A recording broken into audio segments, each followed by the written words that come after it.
Olá, queridos líderes, olá, queridos amigos, bem-vindos ao esboço da lição do ciclo do discipulado. Estamos iniciando esta nova jornada com esta fase número 2, esta fase que vamos a recapitular capítulo ou lição por lição, seguindo o ciclo do aprendizado. Então, este momento especial é para apenas mostrar a importância de cada lição. Quando nós vamos estar perante nossos alunos do ciclo discipulado, na fase 2, nós precisamos fazer um esboço parecido a este que tenho em minha mão, para recapitular, não mostrar todos os temas apresentados na semana, porque os alunos já estudaram, só recapitular o mais importante daquele tema. Então, vamos começar com a primeira lição, que tem como título A Nova Vida do Discípulo. Para comentar essa lição está conosco o pastor Everon Donato, que é coordenador geral desse projeto do ciclo discipulado na América do Sul. Pastor, bem-vindo. Pastor, um prazer estar aqui participando desse programa tão especial. Vamos fazer uma oração, então vamos já entrar no esboço da lição desse ciclo do discipulado, a lição número 1. Vamos fazer uma oração para que Deus possa nos guiar neste momento. Oremos. Querido Deus, muito obrigado por tuas bênçãos e obrigado, Senhor, porque estamos aqui tratando de assuntos tão importantes que se referem ao crescimento dos novos discípulos. Ajuda-nos, Senhor Deus, a compreender a Tua palavra e a ajudar estes novos discípulos em seu processo de desenvolvimento. Amém. Em Tuas mãos nos colocamos em nome de Jesus. Amém. Amém.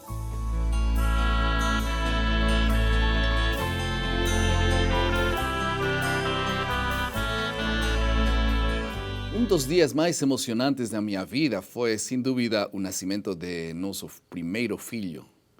Foi uma sensação muito especial. Tínhamos preparado a casa com tudo novo, todos estávamos muito emocionados. Ainda lembro sua chegada à casa, seu primeiro banho, às vezes ficamos vendo seu rosto por longo tempo. Mas um outro momento marcante na vida de nossa família, eu diria muito mais emocionante, foi aquele dia que meu filho cumpriu 10 anos. Havia brigado aquele dia com sua irmã e eu fui a procurar ele no quarto, bati a porta e ele abriu a porta. E ele se deitou na cama e então entrei e perguntei: o que aconteceu, filho? Ele me disse, entre lágrimas: eu não queria bater minha irmã, eu não queria bater, mas eu bati nela. E eu lhe expliquei o que acontece com a natureza humana, porque ele reagia dessa forma. E ele então me perguntou: o que devo fazer? E eu falei para ele: você tem que nascer de novo. E ele me perguntou: e como que acontece isso? E eu expliquei todo o processo do nascimento, inclusive do batismo. Depois de algum tempo de preparo, num batismo da primavera, batizei o meu filho quando ele estava apenas com 10 anos. Quando saiu da água, ele me disse: pai, agora sou uma nova criatura. Eu abracei ele e eu disse para ele: você é uma nova criatura. O foco da lição desta semana é descobrir o que a Bíblia fala sobre a vida nova, como ela começa, como é esse processo de desenvolvimento. Vamos passar à segunda parte do nosso esboço, que é a compreensão.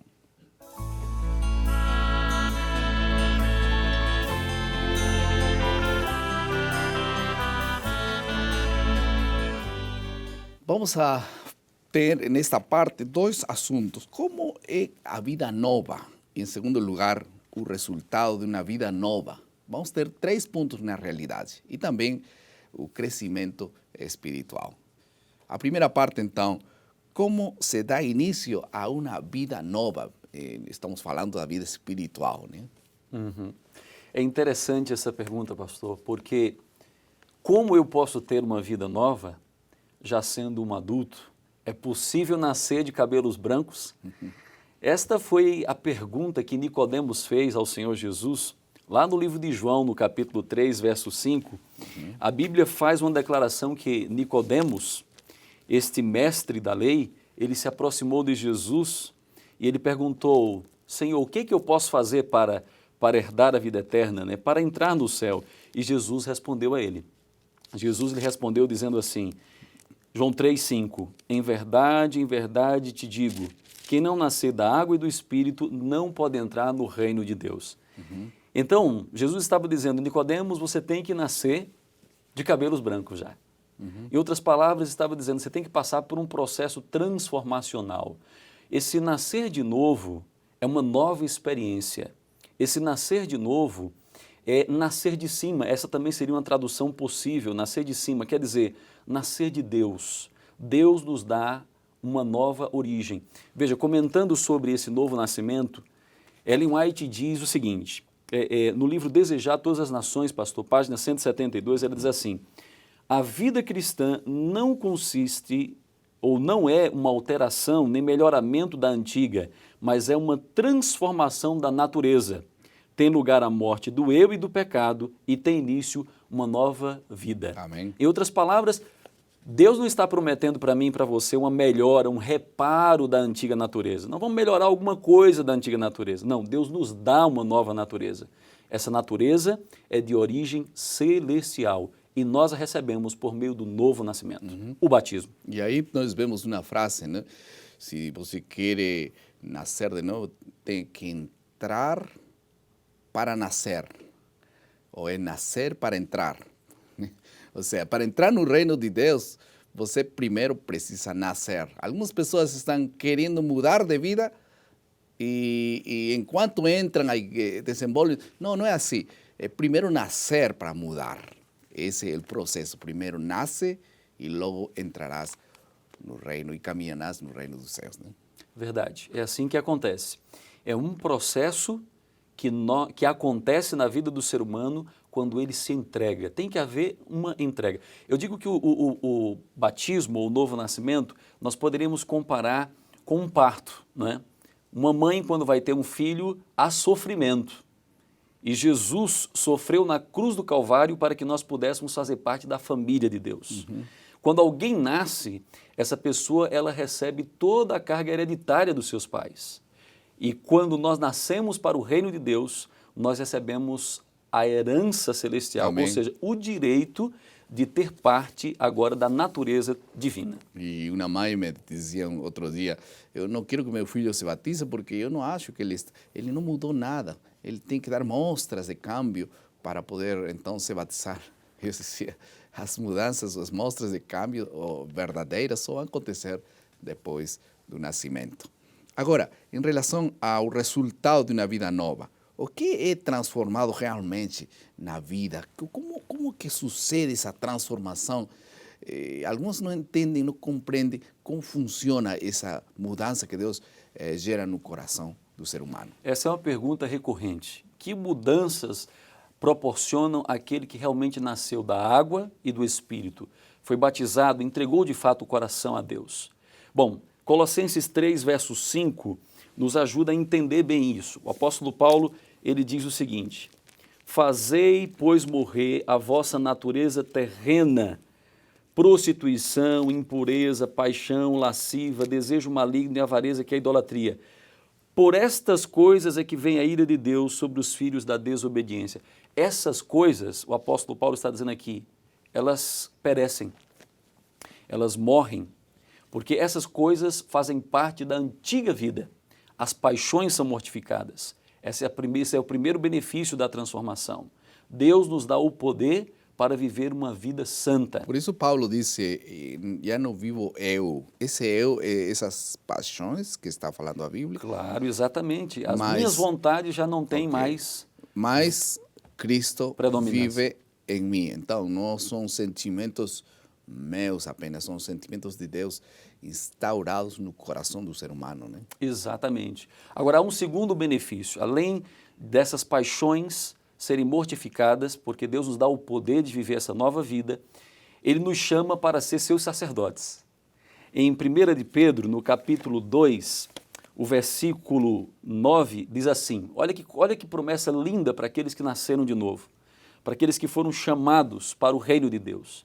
1 Pedro 2, 9 e 10. Vós, porém, sois raça eleita, sacerdócio real, nação santa, povo de propriedade exclusiva de Deus, a fim de proclamadas as virtudes daquele que vos chamou das trevas para a sua maravilhosa luz.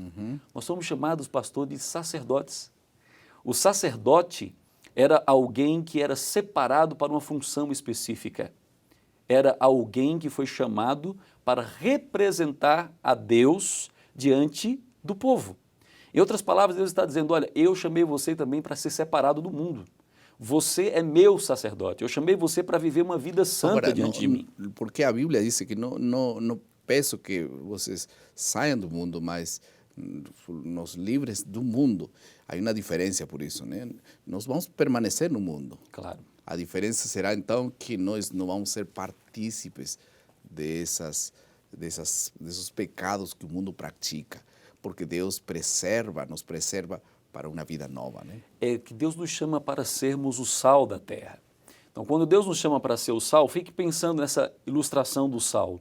O sal, ele compartilha de suas propriedades com o alimento, mas ele não recebe as propriedades do alimento em si. Ele compartilha, ele se mistura. Agora, uma pessoa que recebe o coração novo, se batiza, aceita Jesus, Deus transforma a sua natureza, mas ele pode pecar, não pode pecar?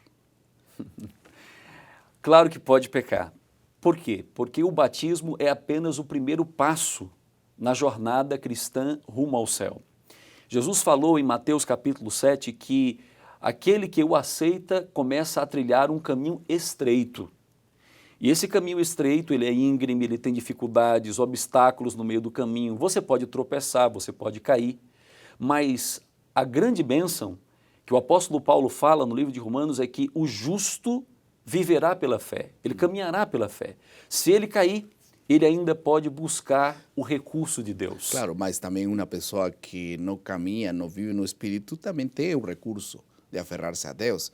Então, ambos têm esse recurso. Agora, minha pergunta é, por que é que caem as pessoas que já foram batizadas?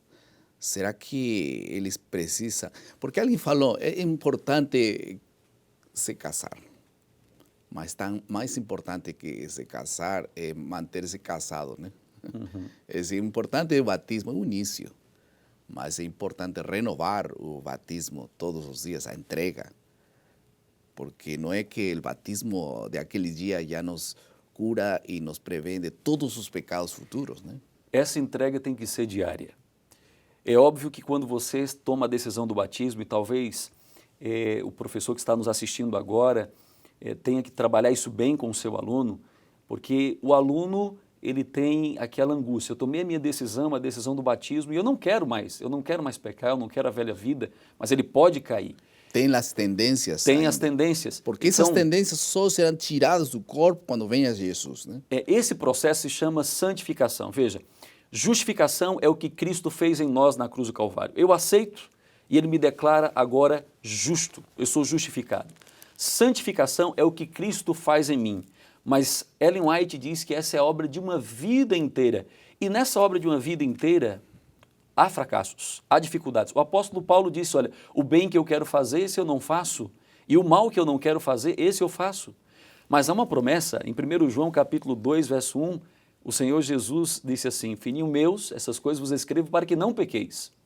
Todavia, se alguém pecar, temos um advogado junto ao Pai, Jesus Cristo, o justo. Agora, há a glorificação.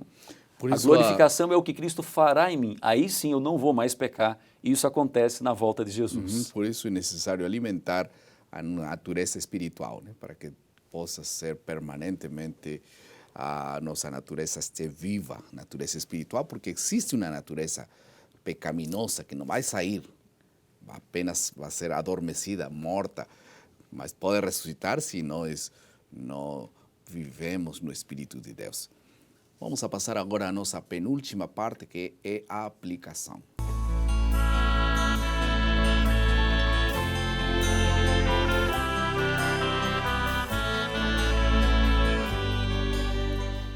Como podemos alimentar nossa natureza espiritual? Esse é um assunto fundamental. Se temos que aplicar uma coisa fundamental na lição deste tema, nós teríamos que falar exatamente de como alimentar essa natureza.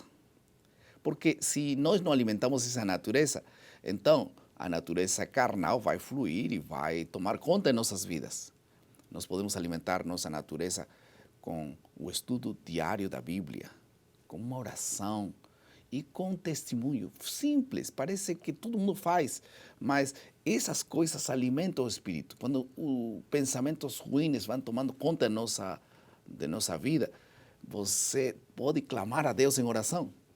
Quando sua vida é escurecida por alguma doutrina errada, vai à Bíblia e Deus vai aclarar as coisas.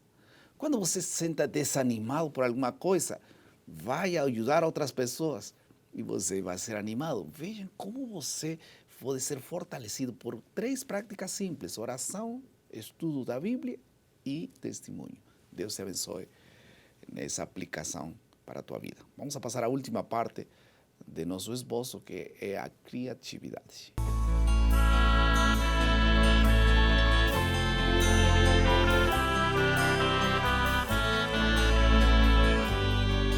Então, agora esta parte é fundamental porque aqui vamos tomar a decisão prática, é a tarefa de casa, é o que resulta dessa lição. Querido professor do ciclo do discipulado à fase 2, quero dizer para você, se nós não levamos as pessoas a tomar decisões concretas e claras, todo o estudo fica em uma teoria muito bonita. Assim que, no final do programa, esta parte é fundamental para todo mundo. Que decisões práticas vamos levar para o nosso dia a dia? Em primeiro lugar, vamos tomar a decisão de orar e renovar o nosso bautismo todos os dias, porque todas as pessoas já foram batizadas, você já foi batizado. Agora, como é que você precisa renovar todos os dias sua entrega? Senhor, hoje eu renovo minha entrega. Por isso diz Salmo 51, 10, diz: renova em mim um espírito recto cada dia. Isso é um trabalho que eu tenho que tomar a decisão de fazer. Em segundo lugar, temos que ler a Bíblia todos os dias. A lição de escola sabatina, a lição do ciclo. Vamos ler todos os dias. É um assunto que, se você deixa de alimentar um dia, você vai enfraquecer e você vai ser vítima dos ataques do diabo. Em terceiro lugar, vamos a partilhar a bênção da nova vida com os demais. Uma pessoa que está feliz com o que Deus fez com ele, vai compartilhar com outras pessoas. Mas essas decisões têm que ser tomadas escrevendo, orando, levantando a mão, ficando em pé, orando juntos. Mas temos que assegurar-nos que, se nós não tomamos decisões, nós não podemos avançar e ter uma vida nova e exitosa. Deus abençoe a cada um de vocês. Vamos a fazer uma oração. Querido Pai, muito obrigado por Tua palavra. Muito obrigado por o Senhor nos dar uma vida nova. E nós queremos manter-nos firmes nesse presente de uma natureza que o Senhor nos oferece para manter-nos firmes e fiéis até o final. Em nome de Jesus. Amém.